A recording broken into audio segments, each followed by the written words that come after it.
The name of the new album is called The End. The End is an acronym, and it stands for The Energy Never Dies. It's kind of our way of defining the times. It's the end of an era. It's the end of crooked politics, corrupted banks. It's the end of a concept that America will never graduate from its prejudices. And we celebrate the new era and bring in this whole new way of being. I'm on that supersonic boom, y'all hear that spaceship zoom. But when I step inside the room, them girls go ape. And created this album. This is the first time we got to record at Will's new studio at his house. And also we revisited Metropolis, which is in London, which we recorded Monkey Business in. And we were there because Fergie was shooting 9. So we got the opportunity to relive those memories and create new memories.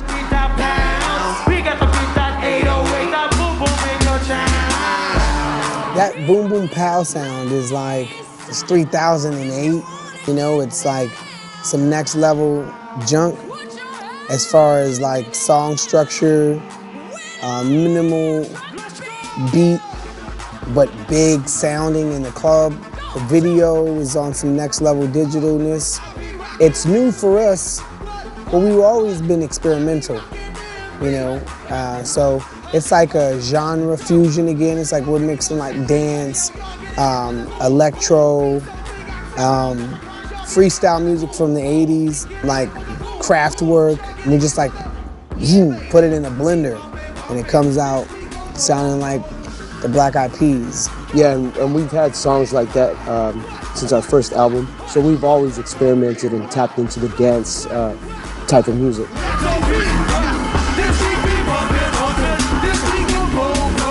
Boom Boom Pow is a really good introduction to this album because it's us making a statement about who we are now in this, what we call the digital afterlife, and basically bringing people into the digital afterlife, which is the album. And a lot of it is electronically inspired, but bringing that into our fusion of still, you know, internationally inspired tracks, ethnic sounds. But it's a party record. It's a club record. It's a dance album. And we were so excited to come back and get together and make this record that a lot of the lyrics are about having a good time, because when we see each other, that's what we want to do. Coming back together wasn't difficult for us because even with our individual projects, we still support each other, help each other. So when we came to the Black Eyed Peas album, the new one, it was more excitement than like, hey, where you been? You know what I mean? Yeah, we never left each other's lives. So just because we were doing side projects, it didn't mean that, you know, we had nothing to do with each other's stuff. So it's like we were away, but not really.